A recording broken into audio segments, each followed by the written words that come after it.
Bapak Ibu, kira-kira nih kita punya anak ya. Lalu anak kita itu ya, nggak ada hujan, nggak ada badai bilang begini, Mah atau Pak, kan mama papa udah tua ya, aku minta bagian harta warisanku dong. Satu saat kan pasti juga mama papa mati. Jadi berikan hak yang menjadi milikku sebagai warisan. Saya mau mendapatinya sekarang. Kira-kira ibu bapak sebagai orang tua ya, gimana reaksimu? Gimana saudara? Gak apa-apa ngomong aja ya, yang jujur. Marah? Ada yang sedih? Kecewa? Atau ada oh iya silakan ambil aja. Ya, saudara, adalah sesuatu yang menyakitkan memang ya, ketika dari sini kan terlihat bahwa anak ini hanya lebih kepengen harta daripada orang tua. Ya, memang serba salah sih sekarang itu juga saudara, yang kaya-kaya sebelum mati tolong diatur ya warisannya, amin. Ya, yang kaya aja, yang nggak punya harta nggak usah. Ya, serba salah hidup ini memang. Kita miskin jadi masalah, kaya juga jadi masalah. Ada orang tua konseling sama saya, Bu Debbie tolong Bu, saya itu pusing mau bagi harta warisan sama anak-anak. Ya saya kan sekarang sudah tua, sebentar lagi saya mati. Ya iya Bu, bagus dibagi aja. Itu dia Bu, kemarin saya sudah rapat sama anak-anak, baru pertemuan pertama udah berantem kakak adik.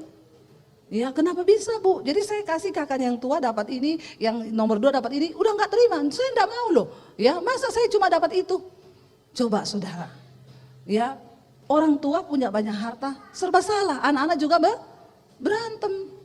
Ya saya bilang kalau saya jadi ibu, saya bubarin tuh pertemuan, pulang kalian semua, nggak tahu diri anak-anak, untuk bukan saya. Ya mending ini harta saya jual, saya bagi-bagikan ke panti asuhan. Ya atau kemana saja daripada saya kasih kalian. Belum apa-apa udah berantem ribut. Ya bukan mereka yang cari duit loh. Sebagai anak saya mau bilang hari ini, tahu diri. Nggak usah berharap-harap warisan, amin. Kalau dikasih puji Tuhan, haleluya 12 kali. Tapi kalau enggak, jangan menuntut dari orang tua, amin. Kemarin saya baca di TikTok itu, lagi viral sekarang. 2 orang suami istri orang tua, ya di syuting, di upload, di viral di TikTok. Dia punya rumah, punya harta di Tangerang, ditanda tangan, anaknya minta untuk ya tanda tangan ahli waris. Begitu ditanda tangan, 2 orang tua ini diusir keluar dari rumah. Sekarang mereka nggak punya rumah, nggak tahu mau tinggal di mana. Ya aduh ya, kalau ada orang begitu tuh, mending diikat batu kilangan, tenggelamkan dalam laut. Kata Tuhan Yesus tuh, orang kebangetan dosanya saudara gara-gara mata duitan ya. Memang serba salah sih hidup ini, tapi ya sebaiknya begitu. Makanya ya mari kita juga mengajarkan anak-anak kita itu untuk hidup takut Tuhan. Warisan terbaik bagi anak cucu kita adalah iman, amin. Ya dia minta uang bilang dengan iman. Ya masa aku gak dapat harta? Dengan iman. Loh iman bisa menciptakan sesuatu kan? Saudara, lalu anak ini minta, bapaknya gak marah. Bapaknya ini baik hati. Dia kasih saudara anaknya yang bungsu ini, ya sudah ini harta warisanmu, bapak cuma punya anak 2. Kita hitung semuanya, bagianmu ini. Beberapa hari kemudian dia tinggalkan rumah bapaknya, dia jual semua duitnya, lalu dikatakan dia pergi ke negeri yang jauh untuk apa? Memboroskan harta. Saya berdoa anak-anak sekarang, anak-anak muda tolong ya, anak-anak muda itu harus punya semangat juang yang tinggi ya. Kenapa banyak anak-anak muda sekarang itu tidak tahan banting? Kesalahannya orang tua juga, terlalu manja, terlalu sayang sama anak sehingga anak itu nggak disuruh berjuang. Dari kecil kita sudah siapin semua yang mereka butuhkan. Saya tuh heran ya, zaman sekarang itu anak-anak itu kenapa ya, mungkin ya karena ilmu parenting. Sekarang itu ilmu parenting ini bahaya. Katanya jangan pernah ngomong jangan ke anak. Zaman kita dulu ya, orang tua kita mendidik kita jangan terus toh. Sekarang dibilang jangan, bilang jangan. Pokoknya didik anak jangan bilang jangan. Jadi orang tuanya coba, Dek, HP-nya disimpan ya, besok kamu masuk sekolah pagi loh, main game. Tidak boleh bilang jangan. Dek, nanti mama kasih bekal enak besok, HP-nya ditutup ya, berangkat sekolah. Tidak boleh bilang jangan, anaknya main terus. Dia coba ilmu parenting nih, yang katanya sekarang sangat manjur untuk menciptakan mental anak-anak itu tidak sakit jiwa. Nggak boleh bilang jangan. Ketiga kali, dek HP-nya ditutup, main game terus. Maknya bilang, tidak bisa ilmu parenting ini diterapkan. Mak pergi ke dapur ambil sapu, tutup nggak itu HP, ya? Jangan main HP sampai malam, langsung ditutup, pergi tidur. Berarti yang manjur yang mana? Ya memang ini ilmu parenting sekarang ini bahaya sekali ya. Ya kita harus ajarin anak kita susah dari kecil, amin. Enak aja Alkitab aja Tuhan bilang Tuhan menghajar orang yang dikasihinya dan dianggap anak kok. Kita nggak mau menghajar anak kita. Kita biarin dia. Anak saya itu sekarang yang kecil SMA, saudara, ya. Pagi-pagi berangkat sekolah, mam, hujan loh mam, mbok aku tuh ke sekolah diantar toh, ada mobil, kenapa nggak diantar? Dulu kakak-kakakmu sampai selesai SMA itu naik ojek, kamu tetap naik ojek, tapi kan musim hujan, nggak apa-apa, pakai jas hujan. Ya ampun mam, kalau hujan itu naik gojek, bau mam, ya maklum, karena gojeknya juga kehujanan, jaketnya nggak kering. Ya kamu nikmati saja itu, tapi kan gini, nggak ada tapi-tapi, berangkat sekolah. Kamu harus menyelesaikan prosesnya itu dulu. Sampai SMA kamu harus naik ojek. Atau terserah kalau memang hujan bangun lebih pagi naik angkot. Saudara, ya saya biarin dia. Sekarang dia kelas 3, banyak bimbel, pulangnya malam. Jam 9 malam saya dengar mesin cuci hidup. Dia nyuci baju. Karena besok kan mau sekolah, bajunya kotor semua. Dia harus cuci, biarin aja. Saya biarin saudara, enggak rasa kasihan, biarin. Kasihan sampai di hati. Sebagai orang tua, kasihan banget ya baru pulang malam-malam nyuci, tapi biar Tuhan, biar. Ya. Bangun pagi karena dia baru nyuci malam harus nyetrika. Dia bangun lebih pagi, nyetrika baju sendiri. Ya. Kita harus rela melihat anak-anak kita tuh susah supaya nggak kayak anak yang bungsu ini. Nggak tahu diri, dikasih harta nggak bisa kerja, bisanya jual seneng-seneng. Nah, itu anak muda sekarang itu. Tapi yang di sini nggak ada. Nggak ada yang ngaku. Pret. Ya. Hati-hati loh saudara ya, kita tuh perlu berjuang di hidup ini supaya engkau jangan cuma bisa jadi generasi yang enak-enak ya. Baru lulus SMA, party, lulus SMA dalam hati saya lihat pret banget ya. Dia belum tahu betapa kejamnya hidup ini. Baru lulus SMA udah party-party, ya. Kau lulus kuliah aja jangan seneng dulu, masih ada tahap yang lebih berat yaitu cari kerja. Dipikir setelah mengantongi ijazah gitu terus kerja datang sendiri. Hello. Ya please deh. Nggak gampang hidup ini, butuh perjuangan. Ya makanya kita harus berjuang. Ya cari Tuhan, harus menjalani proses hidup yang berat. Ini anak muda nggak tahu diri. Karena memang dia tidak pernah merasa bagaimana kerasnya mencari uang. Makanya begitu dapat harta dijual. Buat foya-foya, hura-hura, tidak bisa mengelola keuangan. Harusnya dapat modal begitu kan dipikir ya, aduh apa saya beli ruko ya nanti bisa saya sewakan atau saya jualan apa kek. Ini malah pergi berfoya-foya. Seberapapun uang kita, kalau dipakai foya-foya habis enggak? Habis, karena pura-pura kaya itu lebih susah daripada pura-pura kurus. Pura-pura kurus sudah susah saudara, kalau foto tahan perut. Ya, ambil angle agak tinggi. Itu aja susah tahan napas. Habis itu balik. Tapi pura-pura kaya lebih susah. Makanya hidup itu nggak usah pura-pura, amin. Ya, ini nih anak-anak muda sekarang karena ada media sosial, kita melihat di media sosial wah orang enak gini-gini, terus kita kepengen terlihat begitu. Saudara, engkau harus menyadari ya. Anak muda ini nggak pernah ngerti susah hidup, dikasih duit, dihabisin semuanya, pergi untuk berfoya-foya. Dia tidak tahu bahwa kehidupan ini berat, bahwa kehidupan ini karena kekayaan saja juga tidak menjamin kebahagiaan saudara. Makanya kita perlu Tuhan di dalam hidup dan keluarga kita. Di dalam sebuah keluarga itu tidak ada keluarga yang sempurna, itu tidak ada. Ya tidak ada. Saudara mau cari keluarga yang sempurna, tidak ada. Karena dalam satu keluarga terdiri dari beberapa orang. Kita berharap semuanya baik, tapi tetap aja saudara, namanya manusia toh. Ya kadang suaminya yang brengsek, kadang ada istrinya yang brengsek, kadang ada anaknya yang model begini. Ya, tapi itulah keluarga. Nah, keluarga yang sehat itu keluarga yang seperti apa? Masalah ada, tapi juga ya ada pengampunan, ada belas kasihan dan ada pertobatan di dalamnya. Amin. Saya nih kemarin baru pulang dari Jepang, saudara. Ya, jadi saya melihat Jepang itu negara yang sangat luar biasa, maju dalam hal teknologi, mereka makmur. Kenapa saya bisa bilang makmur? Ya, sebuah negara itu dikatakan makmur atau tidak gampang, dilihat saja dari toiletnya. Di Jepang itu toilet di parkiran umum loh, parkiran umum. Saya sudah membayangkan, aduh, ya masuk di WC toilet umum ini. Kita itu kan sudah kalau ke Israel apalagi ya masuk di toilet umum, siap-siap nggak jadi masuk pasti. Kita masuk, aduh ada kotoran sudah kering, ya karena air susah, kita keluar lagi. Di Amerika apalagi WC nggak pakai air, jadi kita harus siap botol aqua selalu, karena mereka nggak pernah cebok pakai air. Heran juga itu negara begitu ya, ya. Tapi di Jepang itu saya bayangan, waduh, saya bilang sama suami, toilet umum ini tempat parkiran, bagaimana toiletnya ya?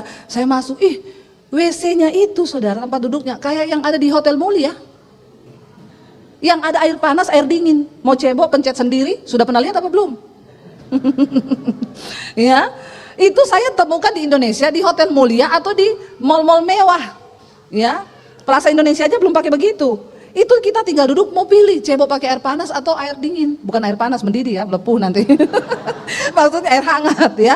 Ada pilihannya loh, air hangat, air dingin loh. Tinggal pencet tombol, stop juga stop. Kayaknya kalau orang Indonesia masuk ke sana nggak bisa pencet tombolnya deh. Tapi karena saya sudah belajar sih ya, tidak ada yang tidak bisa. Saya bilang sama suami, bersih, nggak ada kotoran, harum, tisu dijejer semua. Jadi kalau habis langsung ganti. Di Indonesia tisu dijejer hilang. Ya kan, luar biasa kan. Saking Jepang itu luar biasa memang, negerinya itu dahsyat. Satu kali ada percobaan, Jepang bikin robot anti maling. Dicoba di Amerika, dalam waktu 1 malam ketangkap 3 orang maling. Dicoba di India, dalam waktu 1 malam 12 maling ketangkap. Dicoba di Indonesia, besoknya robotnya hilang. Hebat toh, lebih canggih mana saudara? Robotnya yang hilang loh. Tapi kita memberkati bangsa kita luar biasa ya. Banyak perbedaan antara Jepang dan Indonesia. Di Jepang anak umur SMP bikin robot, di Indonesia anak umur SMP bikin anak. Ya, tapi ini jangan ditiru, adegan berbahaya. Memang benar kita perlu berdoa loh buat bangsa ini. Tapi juga perlu bersyukur ya, karena di Jepang sekarang populasi mereka menurun. Kenapa? Karena orang nggak mau punya anak sekarang. Sampai pemerintahnya itu mau bayar loh.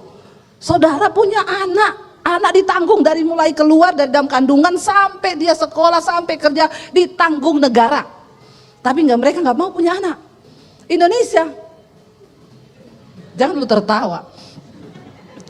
Dicanangkan terus KB 2 anak, keluar 12. Ya, tapi hidup tuh, bener nggak? Ya, di Jepang mereka takut punya anak, takut nanti makan apa. Di Indonesia luar biasa loh, lempar batu jadi tanaman. Negeri kita ini dahsyat saudara ya.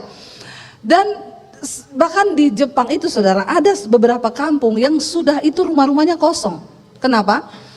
Orangnya itu mati, dia nggak bisa wariskan ke siapa-siapa karena dia nggak punya anak. Di Indonesia satu rumah berebut 13 anak. Di sana satu kampung kosong, yang kampung orang-orang tua.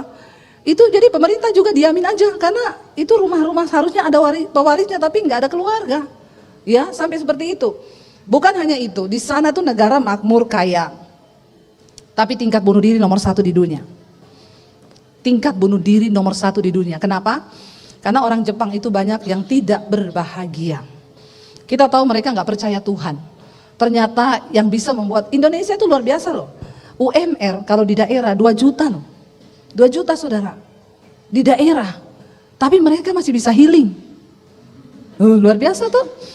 Wih, di Instagram healing, ya, gaji 2 juta healing, ya, luar biasa. Tapi banyak yang terjerat pinjol juga, ya. Saya berdoa di sini jemaat jangan ada yang pinjol, amin, ya. Saudara, kita nih melihat ya bahwa kemakmuran harta ternyata tidak menjamin kebahagiaan. Anak bungsu ini pergi, dia datang dugem, pokoknya ke tempat pelacuran, berfoya-foya. Ayat 14 berkata begini, baca bersama. Setelah dihabiskannya semuanya, apa? Timbullah bencana kelaparan di dalam negeri itu dan ia pun mulai bukan miskin, tapi melarat itu di bawahnya miskin. Ya, melarat itu makan tidak bisa. Kalau miskin masih bisa makan. Tapi ini makan aja tidak bisa karena ternyata begitu uangnya habis. Kenapa kita harus berhikmat dalam mengelola keuangan? Kita tidak pernah tahu bencana apa yang akan terjadi. Ini Indonesia harga beras naik melambung tinggi, nggak usah bikin status, ya. Beras naik tinggi, Hello, mana makan gratis, pret, ya, maunya makan gratisan. Kenapa beras tinggi? Mau lebaran. Pertama, ini musim banjir, banyak yang gagal panen. Ini juga kan mau lebaran. Jadi semua pasti naik, tidak usah bersungut-sungut. Negeri kita belum mengalami yang namanya bencana kelaparan. Indonesia ini kaya, makanya bersyukur. Saudara juga harus di rumah itu kalau ada pekarangan, tanam-tanam sayur sendiri, apa yang bisa dikelola sendiri ya. Dan kita bersyukur ada di negara Indonesia yang luar biasa, negara kita ini. Lalu ketika datang kelaparan, anak muda ini dia tidak bisa cari pekerjaan, dia nggak bisa ngapa-ngapain, lalu dia dalam keadaan yang melarat. Lalu ia pergi bekerja pada seorang majikan di negeri itu, cari-cari pekerjaanlah dia. Di tengah masa kelaparan, pekerjaan yang tersedia hanya dikatakan orang itu menyuruhnya ke ladang untuk apa? Menjaga babi. Dari anak orang kaya yang dapat warisan banyak, karena tidak berhikmat, hidupnya menjadi melarat, jadi penjaga babi. Bukan peternak babi ya, tapi penjaga babi. Ayat 16 berkata begini, kita baca bersama. Lalu ia apa? Ingin mengisi perutnya dengan ampas yang menjadi makanan babi itu, tetapi tidak seorang pun yang memberikannya kepadanya. Bayangkan loh, cuma pengen makan makanan babi, tapi tidak bisa, tidak ada yang kasih. Makanan babi, memang benar berarti melarat. Pengen makan makanan babi aja tidak bisa. Ini sudah kebangetan saudara keadaannya. Ayat 17 berkata, di setengah itu, di dalam proses hidup yang berat, dia mulai merenung, ya, merenung hidup. Kita ini perlu merenungkan hidup supaya kita sadar dan tahu. Ayat 17 berkata, ia menyadari keadaannya. Jangan hanya merenung, tetapi merenung dan menyadari, sadar, ya, sadar, insyaf, ya. Dia menyadari keadaannya, katanya dalam hati ini begini saudara. Betapa banyaknya orang upahan di rumah bapakku yang berlimpah-limpah makanannya. Tapi aku di sini mati kelaparan. Dia berpikir gini, dulu dari kecil aku tuh lihat tahu bapakku itu punya banyak pegawai. Pegawai bapakku di sana makan tuh makanannya banyak. Sedangkan aku di sini anaknya bapakku mati kelaparan. Tapi juga dia menyadari siapa yang salah? Dia kan sendiri yang sudah minta warisan dan menjualnya. Banyak orang sekarang yang salah tuh di sini. Ambil warisan, jual, berfoya-foya, miskin tapi tidak sadar. Perhatikan. Kalau kita mendengar tentang cerita ini selalu di dalam benak kita anak bungsu ini jahat. Tapi dia terakhir bertobat loh saudara. Makanya diterima bapaknya. Ya, ini harus digarisbawahi. Jangan kau sembarang bikin dosa lalu kau bilang bapak menungguku kok, kan bapak menantiku. Ini orang menyadari. Dia sadar akan kelemahannya, dia berpikir dalam hatinya begini ayat 18. Apa yang dia bilang? Aku akan bangkit dan pergi kepada bapakku dan berkata kepadanya. Ini yang dia renungkan dalam hati. Aku harus pulang. Aku harus bangkit dari keterpurukanku. Aku memang sudah salah, tapi aku mau tobat. Aku akan bangkit dan pergi kepada bapakku dan berkata kepadanya, Bapa, aku telah berdosa terhadap sorga dan terhadap Bapa. Saudara, kunci dari pemulihan terjadi dalam keluarga, rumah tangga, bisnismu, pekerjaanmu hanya satu, sadar dan bertobat. Amin. Cuma itu, tidak ada yang lain, tidak ada yang lain.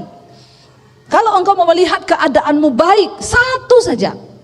Sadar lalu bertobat. Akui di hadapan Tuhan, di hadapan orang tuamu, di hadapan keluargamu, suamimu, istrimu, bilang, aku sudah berdosa terhadap sorga, terhadap Tuhan dan juga terhadap kamu. Dia bilang begini, aku akan pulang. Ini dalam hatinya loh ya. Dan aku akan berkata kepada Bapakku, aku sudah berdosa terhadap sorga dan terhadap Bapa. Ayat 19 ini yang penting saudara. Dia bilang begini, kalau dia mau ketemu bapaknya dia akan ngomong begini, Papa, aku ini tidak layak lagi disebutkan anak papa. Karena aku ini udah jahat, aku sudah minta uang warisan sebelum waktunya bapak mati. Aku ini sudah jahat, jadi memang aku tidak layak jadi anakmu. Tetapi yang dia minta apa? Jadikanlah aku sebagai salah seorang upahan Bapa. Aku tidak minta kau anggap aku anak lagi. Aku datang ke sini kembali kepadamu cuma satu, minta maaf atas salahku. Yang kedua, aku mau melamar menjadi pegawai. Karena aku sudah tidak layak disebut anak. Karena aku berdosa. Karena aku salah. Tapi aku datang. Sebab untuk makan aja aku susah. Tetapi pegawai-pegawai Bapa, mereka makan terjamin. Terimalah saya sebagai orang upahanmu. Saudara, kenapa anak bungsu ini mendapat perhatian di mata bapaknya? Kita selama ini mendengar khotbah cuma anak bungsu ini bikin salah, lalu dia pergi, lalu dia pulang diterima Bapa. Tidak segampang itu. Tuhan melihat sikap hati kita. Tuhan melihat sikap hati dan pertobatan kita. Ya, mau seperti apapun saudara, dosamu, kalau sikap hatimu dan niatmu mau bertobat, maka Tuhan akan menerima dan memulihkan keadaan kita. Anak ini bilang, aku mau kembali. Dan aku akan bilang kepada Bapa, aku tidak layak jadi anakmu. Tapi terimalah aku sebagai orang upahanmu. Ayat 20 dikatakan, maka bangkitlah ia dan pergi kepada bapaknya. Lalu ditulis di sana, ketika ia masih jauh, apa? Ayahnya melihatnya, ayahnya telah melihatnya. Saya mau tanya saudara, dia kan gak WA bapaknya dulu toh Pak, aku mau pulang ya. Enggak toh? Dia juga kan gak telepon bapaknya, waktu itu belum ada handphone toh. Dia gak bilang, Pak tunggu ya, aku mau pulang. Kalau dia janjian, pasti bapaknya nungguin dia dong, masih jauh udah dilihat. Tapi kenapa saudara? Bapaknya melihat anaknya masih jauh karena memang setiap hari bapaknya itu berdiri di depan rumahnya dan melihat di kejauhan, sebab memang setiap hari bapak menunggu-nunggu anak itu pasti akan pulang. Itu hati bapak saudara. Seberapa jauh engkau lari hari ini tenggelam di dalam dosamu, jangan diam terpuruk dalam dosa itu. Sadarilah, ada satu pribadi yang sedang menunggu engkau pulang kembali. Setiap hari dari kejauhan dia melihat siapa yang datang. Mungkin tukangnya datang, dia bilang, anakku. Bukan, ternyata tukangnya. Kenapa dia bisa melihat dari jauh kedatangan anaknya? Sebab itulah kasih Bapa. Tuhan selalu tunggu kita balik. Kalau hari ini engkau jatuh di dalam dosa, jangan terpuruk dan hidup bergelimang dosa. Sebab Tuhan itu kehilangan satu saja anaknya yang berbuat dosa dan meninggalkan dia. Dia selalu menunggu kapan engkau pulang. Tuhan tunggu kapan kita mau kembali kepada dia. Itulah kasih Bapa saudara. Jangan lama-lama tinggal di dalam dosamu. Kembali kepada Tuhan. Kalau hari ini mungkin ada di antara kita yang keluarga kita sedang hancur. Ada orang tua yang sedang terluka dengan perbuatan anak. Ada anak yang terluka dengan orang tua. Mungkin ada istri yang terluka dengan perbuatan suami atau sebaliknya. Jangan lama engkau terpuruk tinggal dalam keadaan itu. Sebab Tuhan menunggu untuk engkau lepaskan pengampunan. Engkau kembali kepada Tuhan. Dan dia akan memulihkan keadaan kita saudara. Keluarga yang sehat itu ada proses. Tapi juga ada pengampunan dan belas kasihan. Jangan menjadikan alasan apapun untuk engkau tinggal di dalam dosa. Saya ketemu orang yang homo. Dia bilang, saya jadi begini karena bapakku bu. Saya dari kecil dipukuli bapakku. Jadi saya kehilangan hati bapak. Saya cari di luar hati bapak, ketemu hati om. Bertobat ya. Ada orang yang jadi simpenan, om-om. Dia juga bilang begitu. Saya cuma mau bilang saudara, jangan engkau jadikan apapun masa lalumu sebagai alasan untuk keadaanmu hari ini tinggal di dalam dosa. Jadikan semua alasan itu membuat engkau merenung dan sadari hidupmu. Dan katakan, aku mau bangkit dan mau kembali kepada Bapakku yang sanggup memulihkan keadaanku. Tuhan menunggu dari jauh, menanti kita ini kembali. Bapak ini tiap hari tunggu anaknya pulang. Ketika anak itu benar-benar datang, dari jauh dia melihat. Dan apa yang membuat saudara bapak itu lari menyusuli anaknya? Dikatakan di sana, lalu tergeraklah hatinya oleh belas kasihan.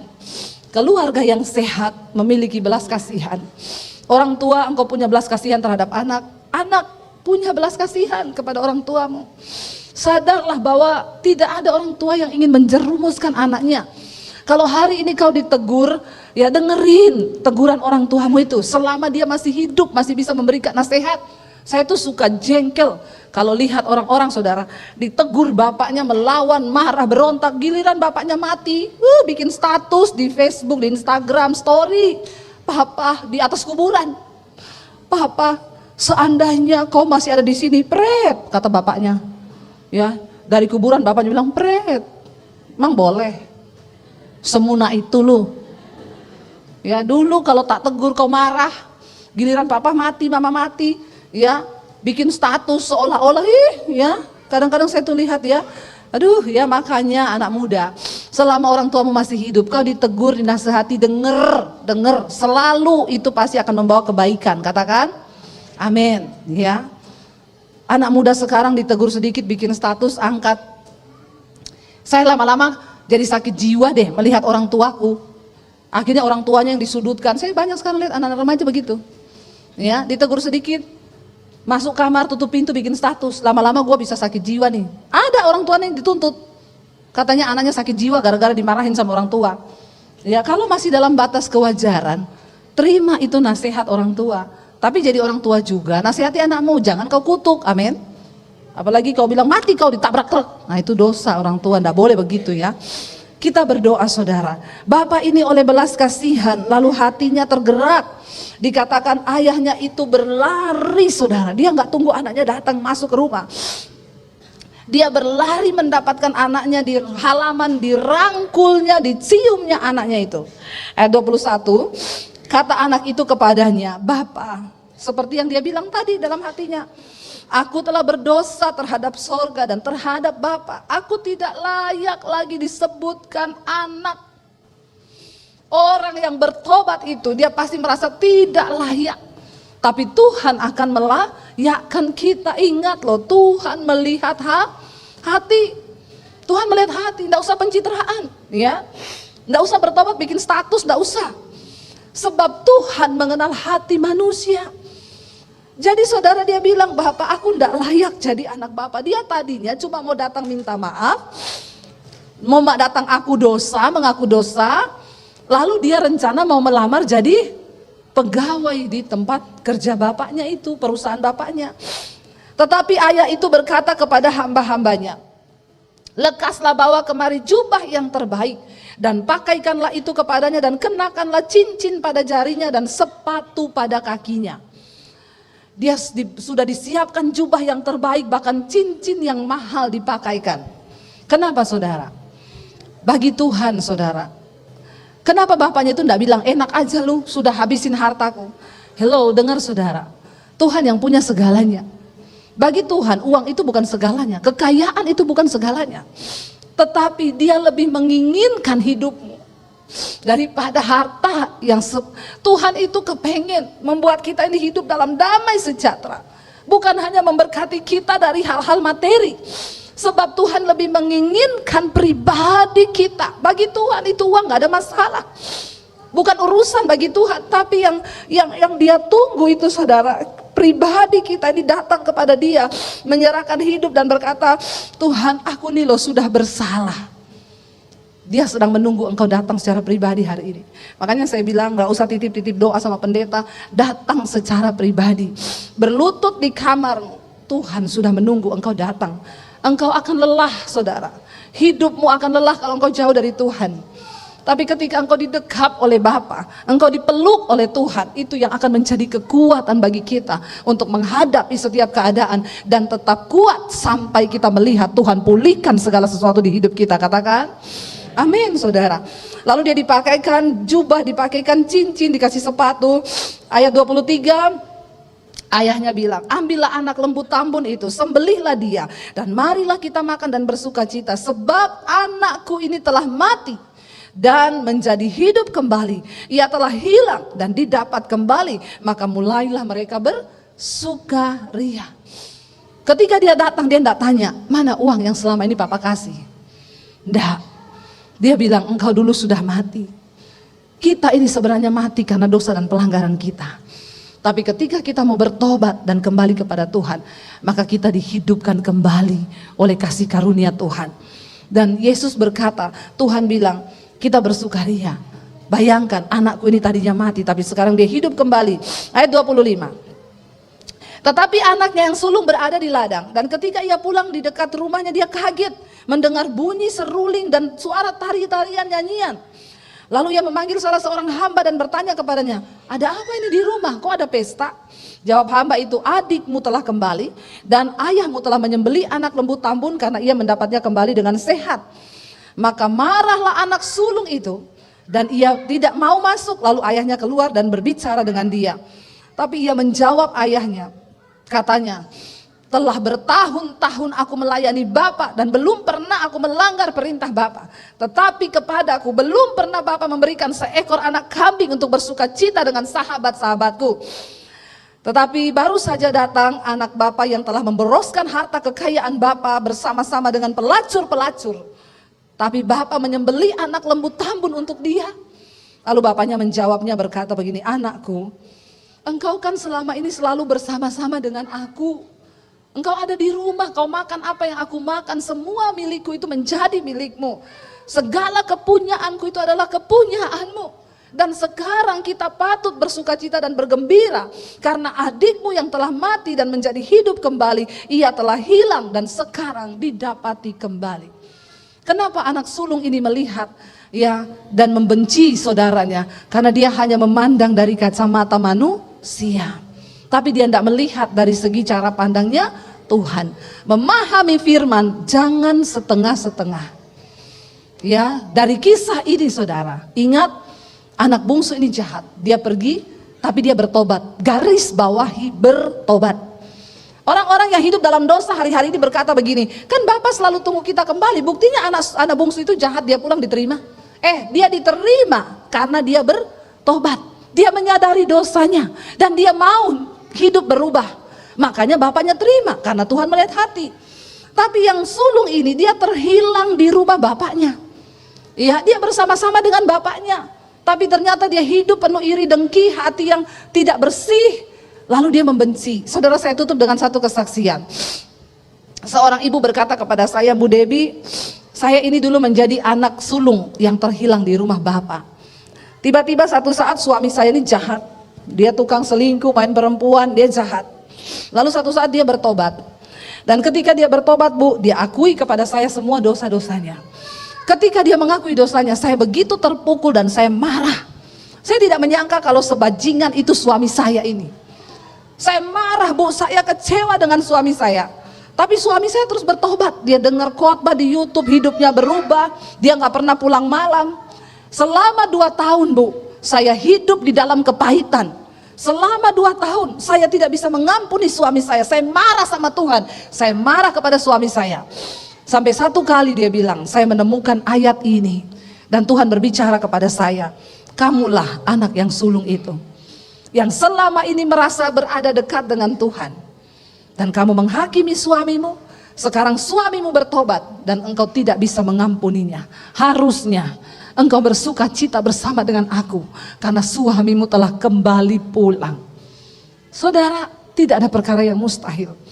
Kalau hari ini engkau menjadi istri yang terus meneteskan air mata karena suamimu belum bertobat, tetaplah miliki belas kasihan. Sebab cepat atau lambat Tuhan akan mendengarkan doa kita. Amin.